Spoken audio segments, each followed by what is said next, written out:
P principle. The P principle is a writing technique that's meant to help you remember all the pieces that need to go into a paragraph. P stands for point, example, and explain. In every paragraph, a writer should make a point, back it up with examples, and explain how those examples support the point. Now let's look at an example.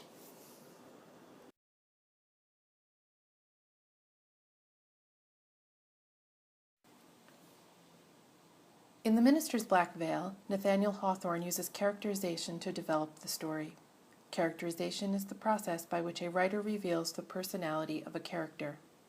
Through the characterization of Mr. Hooper, Hawthorne shows how one man who tries to show that everyone carries a secret sin can be separated from a community who doesn't understand.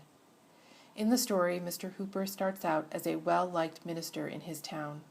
For reasons that the story doesn't really explain, he decides to put on a black veil, which symbolizes how people hide their secret sins. He wears the veil on the outside so that other people will look at him and then think of their own sins. Unfortunately, no one asks why he wears the veil, which leads to misunderstanding. Mr. Hooper's parishioners stop inviting him to dinner and show their disgust when he wears the black veil to a wedding ceremony. Mr. Hooper's fiancée Elizabeth is the only one who asks him why he wears the veil. His response is that he, perhaps like most other mortals, has sorrows dark enough. It is unclear if he has really sinned, but he does continue to wear the veil until his death. He becomes a lonely man who does not marry. He pushes away his fiancée, and most other people in the town avoid him. Mr. Hooper lives to be an old man who is characterized as kind and loving but unloved.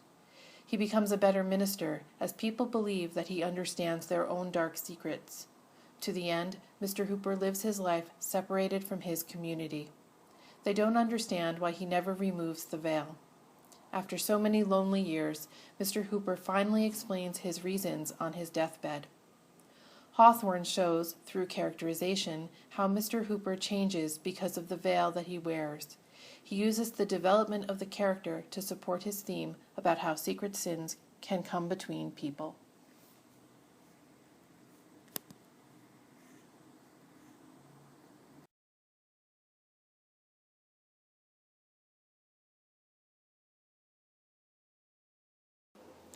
The point in this example paragraph is, through the characterization of Mr. Hooper, Hawthorne shows how one man who tries to show that everyone carries a secret sin can be separated from a community who doesn't understand.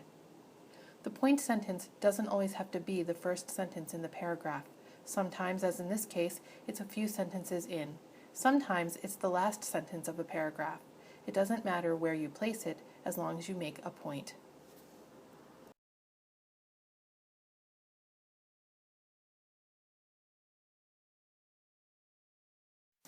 The next important component to include in your paragraph are examples or evidence from the text.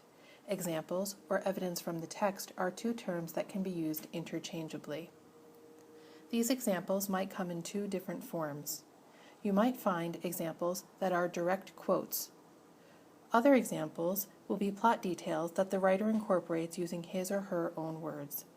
Can you find some of the examples in our model paragraph?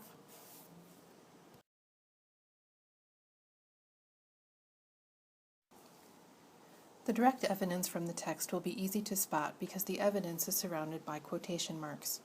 As a writer, you should choose direct quotes wisely. Instead of whole sentences or paragraphs, choose words or short phrases to quote directly. Incorporate these words and phrases into your sentences to ensure that the paragraph you are writing remains your own. Highlighted in green, you can see some of the examples that are plot details. Since I was analyzing Mr. Hooper's character, I chose details that focused on his character and supported my main point. As a writer, this is the place that sometimes you can fall into the trap of plot summary. For this paragraph, the intention was to write an analysis of Mr. Hooper's character. To go from merely summarizing to analyzing, it's important to include the third component of the P principle, explain.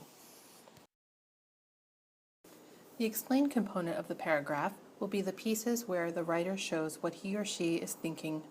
To explain, the writer needs to answer the question, how do these examples support my point?